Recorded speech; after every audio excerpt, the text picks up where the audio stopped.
안녕하세요. 청춘 마취 통증외과의 이상현 원장입니다.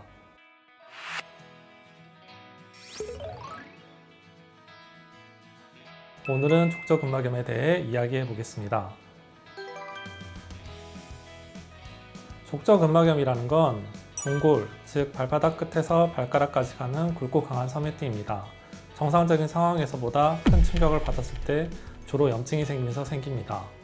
구조적으로는 평발이거나 오목발일 경우이고, 최근 바뀐 환경, 즉 장기간 오래 서 있다거나 과도한 운동 때문에 발의 스트레스가 증가하거나 혹은 몸무게가 증가한 병력을 갖고 있어도 생길 수가 있습니다.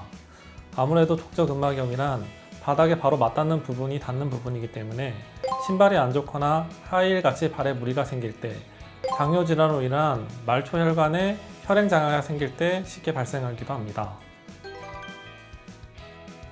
환자분들한테 설명드릴 때 3개월 이상의 치료 기간이 든다고 설명드리는 편이고, 통증이 가라앉았다고 바로 치료를 중단하지 말고 충분히 나아질 때까지 병원에 꼭 다니라고 설명을 드립니다. 족저근막염은 발바닥 통증의 반 정도 차지할 만큼 아주 흔한 증상입니다. 주로 발 뒤꿈치 쪽으로 생기나 통증이 앞쪽에 생길 수도 있고, 제 생각으로 진료를 볼 때 족저근막염이라고 생각하는 가장 전형적인 특징은, 보통 환자분들이 아침에 일어날 때 첫 발을 내디딜 때 너무 아프다고 표현을 하시고 움직이다 보면 조금은 괜찮아진다, 이런 얘기를 많이 하시는데, 이런 증상이 가장 강력하게 족저근막염을 시사하는 것 같습니다. 족저근막염은 발바닥에 생기는 질환이고, 발바닥은 걷기만 해도 중력에 영향을 받는 신체 장기입니다. 족저근막염이 생기면 저는 일단 기본적으로 치료 기간을 충분히 잡습니다. 환자분에게 이 질환이 어떤지 설명을 하고요. 염증 치료를 위해서 DNA 주사나 증식 치료를 사용하기도 하지만 주기적으로 주사를 맞고 경과를 지켜봐야 하는 증상이라서 환자분에게 충분한 설명과 동의를 얻고 진행을 합니다. 주로 체해 충격파나 도수 치료로 근막을 자극해주고 부드럽게 해주며, 치료를 통해 평소 치료에 도움이 되는 스트레칭도 같이 교육하고 있습니다.